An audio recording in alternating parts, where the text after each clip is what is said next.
The NL East figures to be another tighter race with three teams at the top. Who poses the biggest threat to the Atlanta Braves? We'll answer that question on today's episode of Locked On Braves. So let's get into it.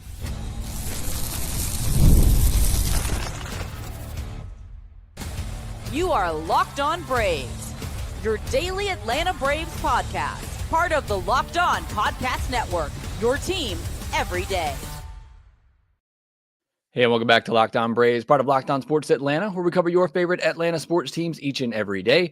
I'm your host, Jake Mastriani. You can follow me on social media at Shortstop Ball. Check out the podcast on X at LockedOn_Braves and on Instagram at Locked On Braves. Subscribe on YouTube if you're new. Hit that thumbs up button. Leave me a comment down below. And if you're listening on the audio version, you can help out by leaving me a 5-star review on Apple, Spotify, or wherever you get your podcast. And thank you so much for making Locked On Braves your first listen of each and every day.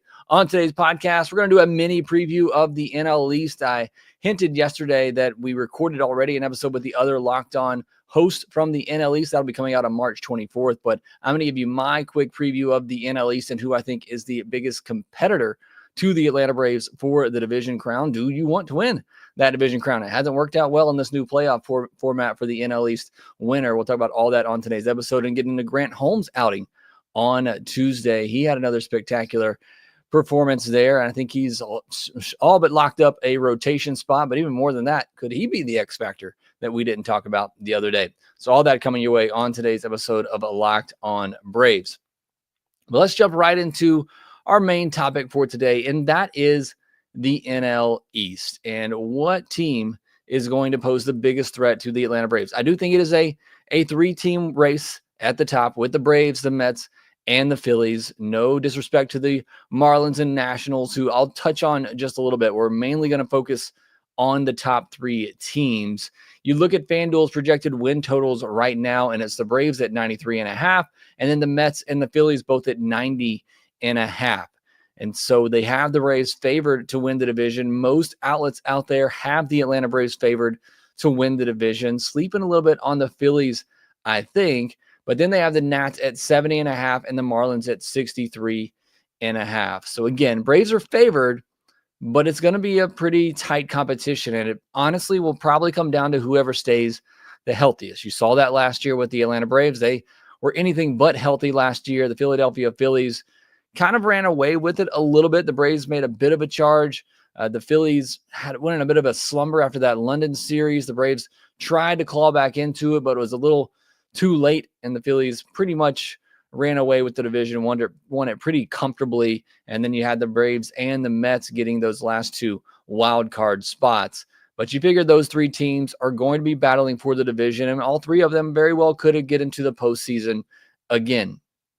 Now, when I answer the question of who do I think is the biggest threat in the NL East, for me, it's pretty easily the Philadelphia Phillies. In fact, and we touched on this a little bit on our NL East preview that you'll see on March 24th, I think it's Braves and Phillies, 1A and 1B, and then I'd put the Mets maybe in a tier of their own at 2, and then the Nationals and the Marlins way down there. I think the Braves and Phillies are a step ahead of the Mets, in my opinion. I'll talk a little bit more about why in a minute, but let's focus on why I think the Phillies are the biggest threat to the Braves in the NL East. And the main reason is because of that pitching staff.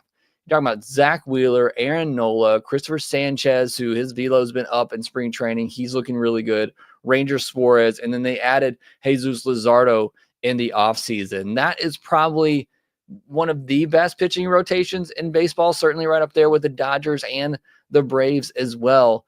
It is going to be a very good staff. It's a very deep staff, a lot of veteran guys who are going to give you a lot of innings, have been very durable. So that is the biggest reason in my mind that Phillies team poses the biggest threat to the Atlanta Braves. And they could add one of the best pitching prospects in baseball at some point this year in Andrew Painter. Now, like a lot of pitching staffs, a couple of injuries, things get shallow really quick, as we're going to talk about with the Mets' current rotation. But I think those 5 guys, and we're just assuming health at this point, we're all thinking positively before the season begins, that pitching staff is going to be very deep and tough to contend with. And I really like the back end of their bullpen, getting Jordan Romano, a guy who's looking to bounce back. He's looked really good in spring training. You got a young guy in Orion Kirkering. Jose Alvarado's looked pretty good in spring training. They could get Matt Strahm back at some point as well. It gives them a solid 3 to 4 arms in the back of their bullpen that you feel really confident in. It should be a solid group to close out games. And then you get to the lineup for the Phillies, which is obviously still a very big threat for this team. You're talking about Trey Turner, Bryce Harper, Kyle Schwarber, Alec Bohm, Nick Castellanos, Max Kepler, a bat that I like from the left side that I've wanted the Braves to get for years, JT Realmuto, and Bryson Stott and Brandon Marsh at the bottom. I mean, those are your 8 and 9 hitters, a couple of lefties in Stott and Marsh that are, pesky hitters, can get on base, do some different things for you. I like their 7, 8, 9 much better than I like the Braves 7, 8, 9. So while I'd take the Braves top of the order, I think the Phillies might actually have a deeper lineup right now than the Atlanta Braves, especially before Acuna returns. So this is why I think the Phillies are pretty easily the biggest threat to the Atlanta Braves in the NL East. It's coming up this season. But let me know your thoughts in the comments section below. My biggest concern, if I'm a Phillies fan, and I'm the furthest thing from a Phillies fan, at some point, Father Time has to take effect on this team. I'm not wishing for it, hoping for it, anything like that. It's just Father Time is undefeated. And 6 of their 9 players in their starting lineup are going to be playing this year at age 32 or older. At some point, you're going to see them decline. Zach Wheeler will play this year at age 35. Aaron Nola at age 32. They have a lot of guys they really depend on that are going to be 32 or older this year. At some point, there has to be a drop-off for these players. I think that's the way it generally works. We haven't necessarily seen it so far with these Phillies players, and that was kind of my point going into last year. And again, it still didn't really happen. They played, as good, if not better, last year. But again, Father Time is undefeated. You're going to see these guys going into their mid-30s start to drop off at some point. Could this be the year that happens? And while I mentioned the guys in the bullpen that I do like, there are certainly some question marks in that bullpen, especially the depth of it. Alvarado's their only lefty right now with Matt Strahm out and injured. I don't know the status of when he'll be back. If he'll be back, sounds like it's shoulder, which could always, be pretty rough on pitchers, and you never really know the timeline of that.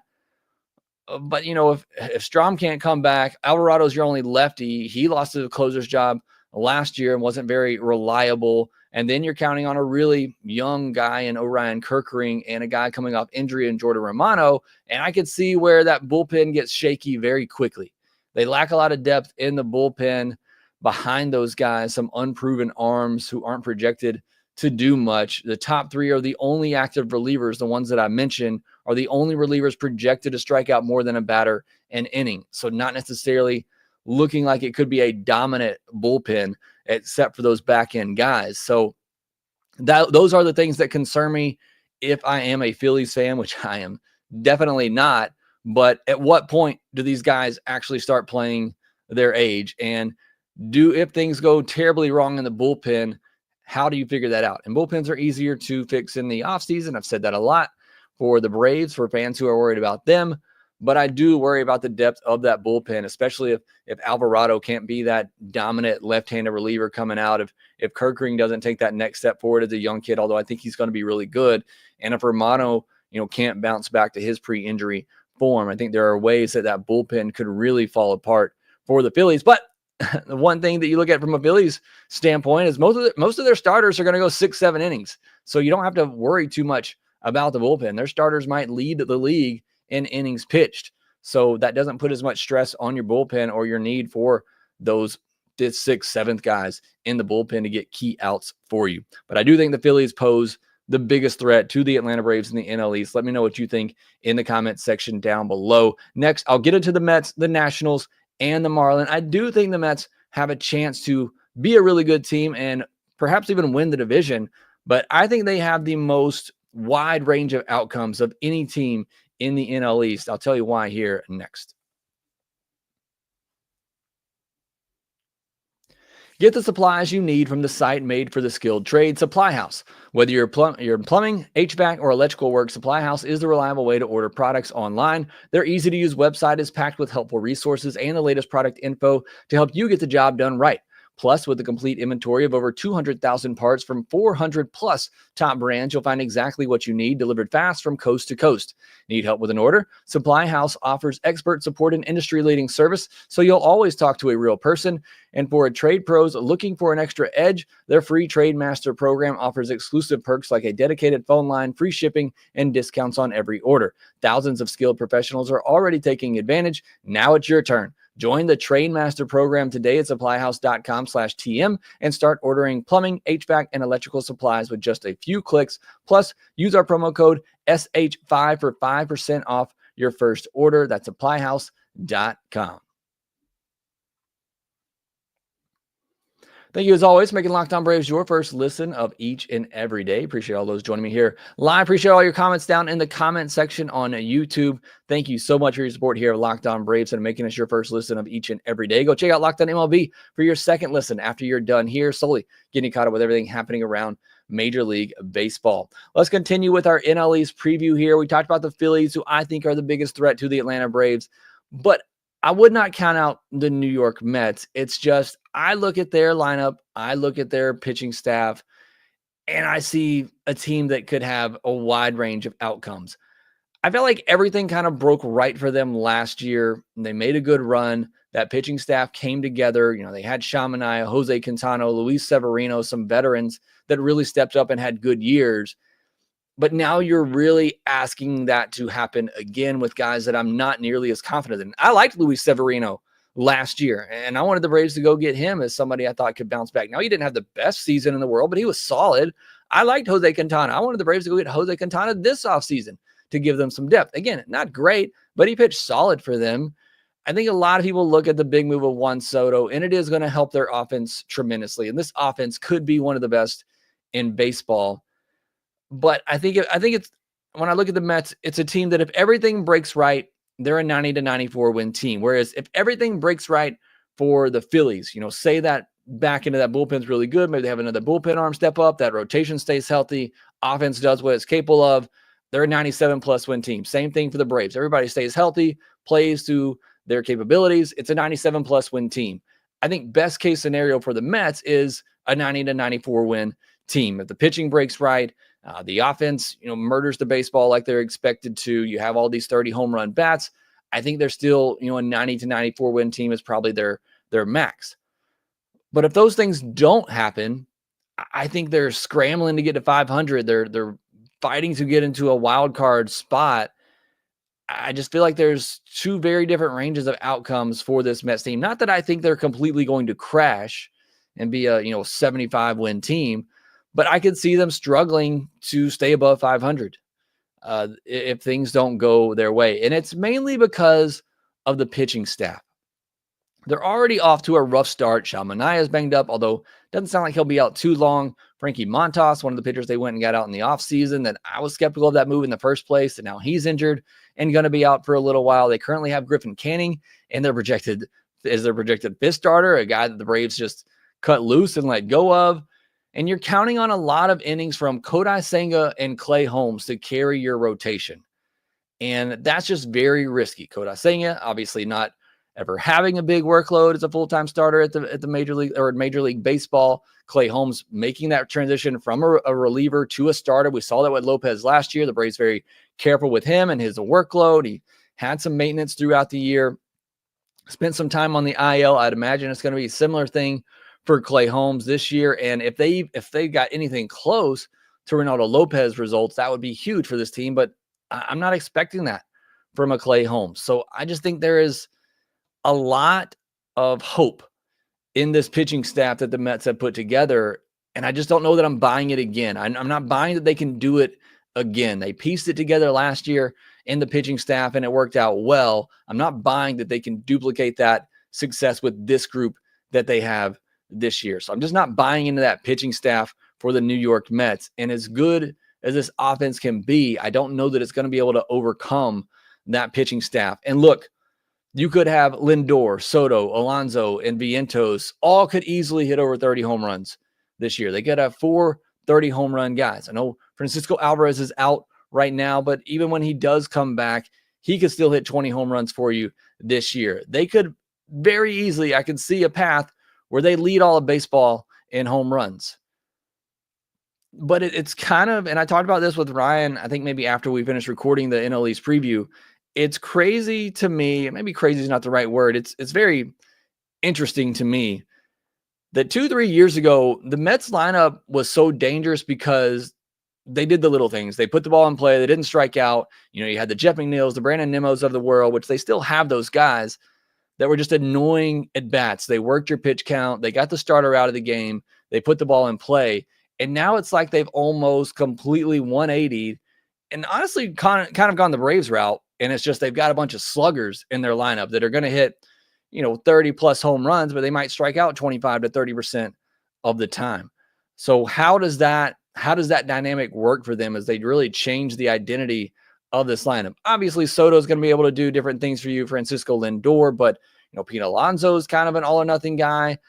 Mark Vientos is certainly an all or nothing kind of guy. Francisco Alvarez, an all or nothing kind of guy. And then you have those aging guys that I just mentioned, like a Nimmo, like a McNeil, a Starling Marte. I just don't know what to make of this lineup other than I think they're going to hit a lot of home runs. But I could also see a scenario where, Alvarez coming off a disappointing year, and now he's injured to start this season. Things could go wrong for him there. You have Mark Vientos, who, had a high BABIP last year. Can he carry that again so that the batting average and the 30% strikeout rate, doesn't bring down the 30 home run power that he has? And can the Mets live with that in the middle of their order, backing up Pete Alonso, Lindor, and Soto at the top? Can you really trust Mark Vientos right there with a 30% strikeout rate if he's not able to carry that BABIP that he had last year to support a 250, 260 batting average? What if that BABIP goes down and he's more of a 220, 230 hitter batting in your 4-hole? Yeah, maybe he's going to hit 30 home runs, but he's striking out a ton, not getting on base. How long do you live with that for Mark Vientos? So I could see, not so much as I can on the pitching side, but I can see some scenarios where this offense doesn't quite work out the way that they're hoping. And the bottom of the order is very suspect with a guy like Jesse Winker, who, yes, I liked last year for what he could do for the Braves, because I thought that was the type of hitter the Braves needed at the deadline, but certainly not anybody that I'm afraid of. Jose Siri, Jeff McNeil, I've already mentioned, and Luis Torrens right now until Francisco Alvarez comes back. I think it's pretty clearly the weakest bottom third of the lineup of the top three teams, and that's with me knowing that Orlando Arcia exists in the bottom third of the Braves lineup. But I think this Mets lineup is very top heavy, and it's kind of becoming one-dimensional and changing the face of what they do offensively. But more than that, I just don't trust the pitching. And I don't know that this offense, as good as it could be, can overcome the perceived deficiencies that I see in this Mets rotation. But perhaps I'm wrong on that. To Ryan's point on the podcast we recorded, he said Soto was able to help elevate that Yankees lineup that is really kind of similar to the Mets one this year. You got another superstar to pair with him and Francisco Lindor. Obviously, Judge is a whole different beast up there with the home runs, but that Yankees lineup last year wasn't much outside of Soto and Judge, and they still succeeded. And this Mets lineup might be even a little bit better than that. So again, I think the offense will be okay, but I'm more so worried about that pitching staff with the Mets. I just don't trust that, as good as the offense might be, that it's going to be able to overcome those deficiencies in the pitching staff. They're going to have to really win some high-scoring games, I think, with that pitching staff.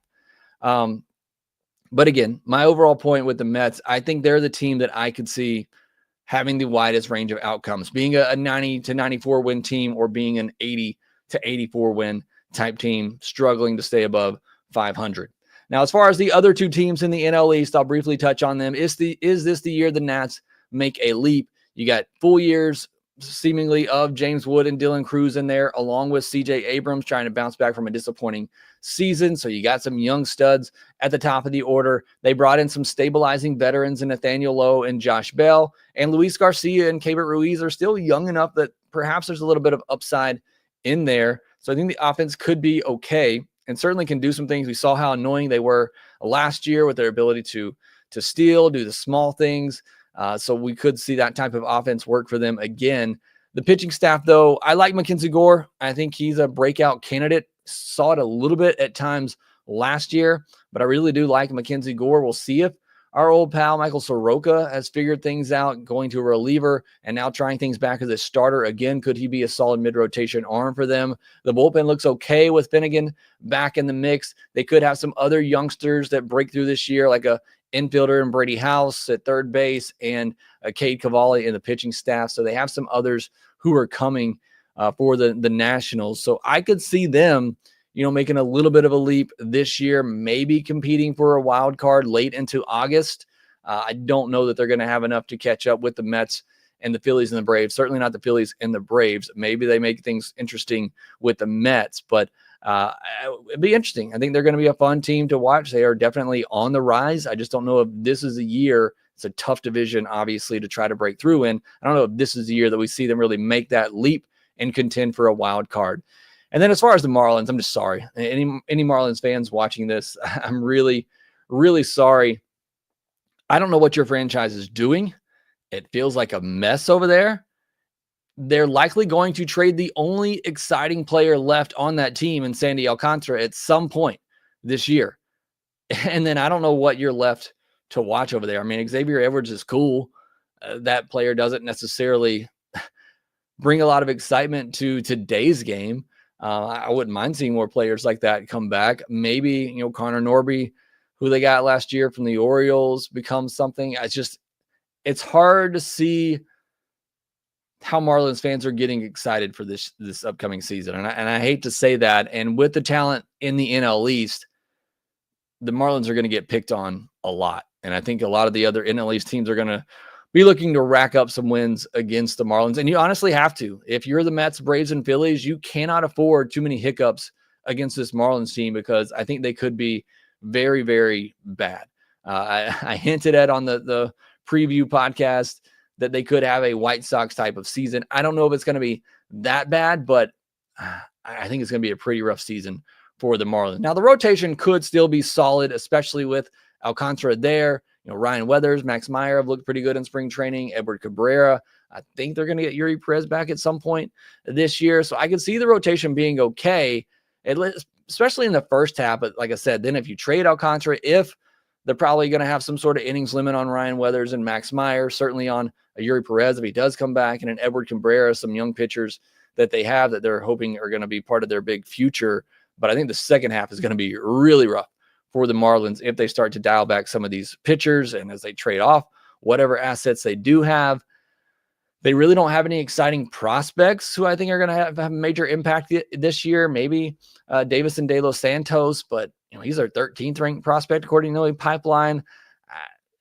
Again, I'm just sorry. That's all I can really say about the Marlins is I'm sorry. I think it's going to be a very, very rough season down in Miami for those few Marlins fans who do enjoy the team over there. Sorry, I shouldn't take a shot at somebody who's already down. Kick them while they're down.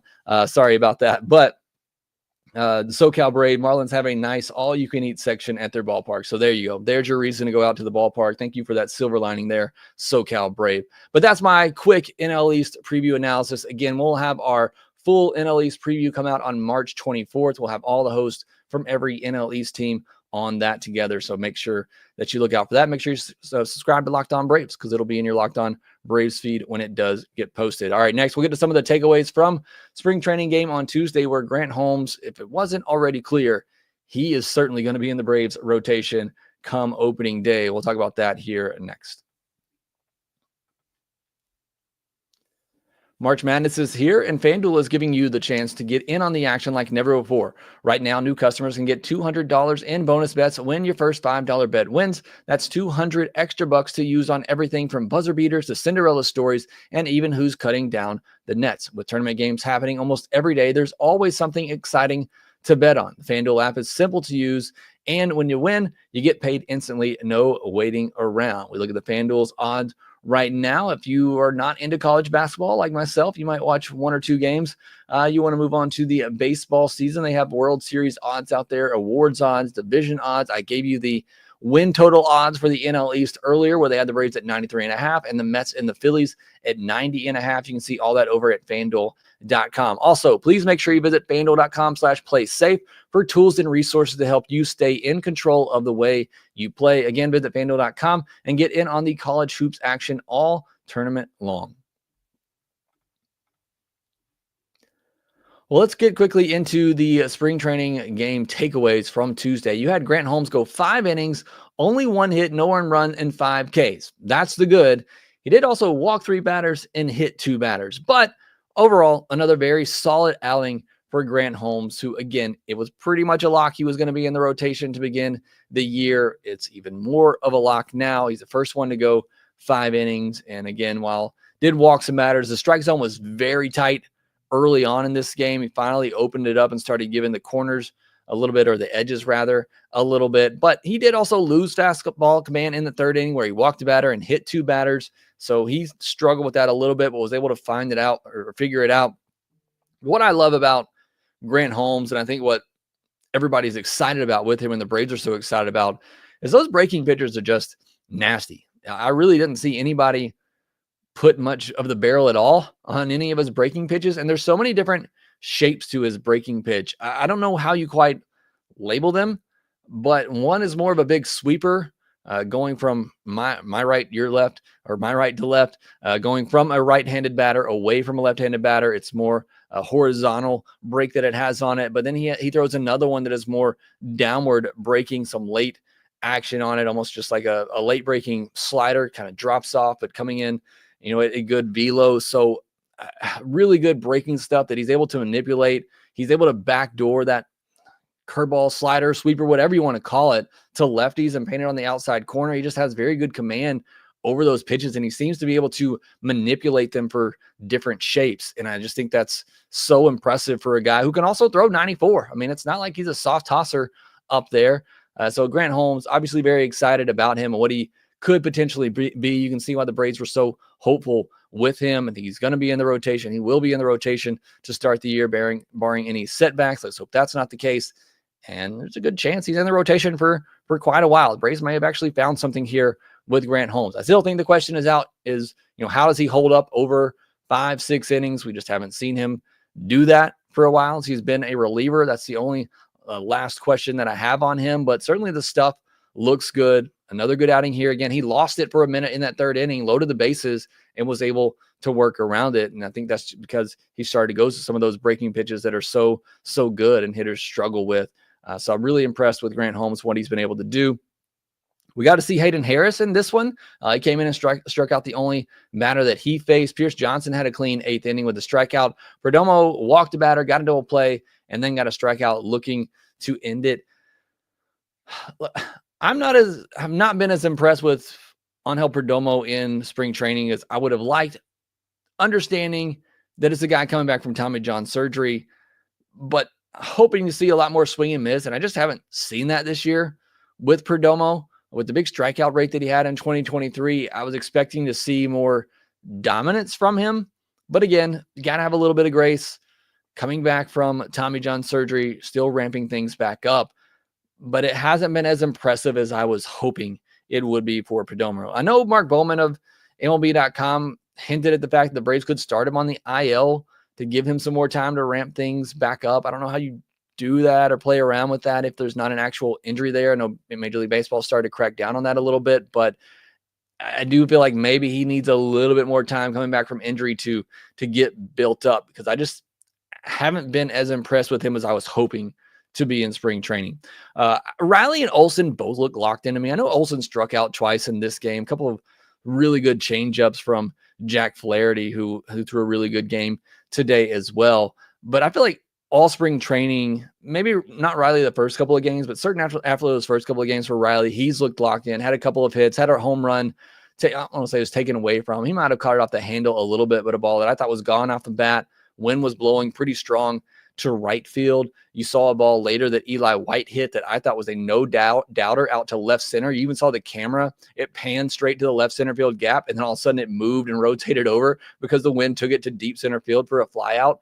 But Eli White really got a hold of that one. Maybe one of the best balls of the day that I saw hit by a Braves player. But for Riley and Olsen, I feel like they're just locked in and ready to go. And the bats have looked really good for both of those guys. I mentioned Eli White, thought it was a no-doubter. He's looked really good. He's a lock for the bench, I think. Again, I thought he was coming into spring training, and he's done nothing but prove why he deserves to be part of the bench. His versatility, he's looked good in the infield. Arms look strong. He's been good with the bat as well. He feels like a lock. And then Jared Kelenic had a good at-bat against Flaherty that ended in a walk. That's great to see. He later grounded out to second against a lefty. Jared Kelenic has 4 walks this spring with 4 strikeouts. If he could keep up that ratio, I feel really good about the chances of Jared Kelenic figuring things out. Obviously, a small sample size, and it is spring training. But that is one thing that I said coming into spring training, I was going to be watching with Jared Kelenic. What do those at-bats look like? Are they more quality, variety? And I think you're seeing that with some of these walks. And it's a really good pitcher in Jack Flaherty who was on it today, and he was able to work a walk, take some close pitches. Again, the strike zone was pretty tight early on in this game. But nevertheless, I think Jared Kelenic, you're seeing those improvements with him at the plate, and that is great to see. PJ's Braves, what do you think about Bowman's opening day roster? I didn't look at the latest one that he put out there, but I think it's pretty evident who those final bench spots are going to be at this point. We haven't seen Nick Allen since March 4th. I haven't heard anything on him. Hopefully he's okay, but I think he's all but locked up a bench spot along with Eli White. I think the biggest question, and it's probably where Mark Bowman's post goes to, is the final bullpen spots. I don't think we're quite as sure as PR is going to be in there. Already talked about Perdomo. He hasn't looked as impressive to me as I was hoping.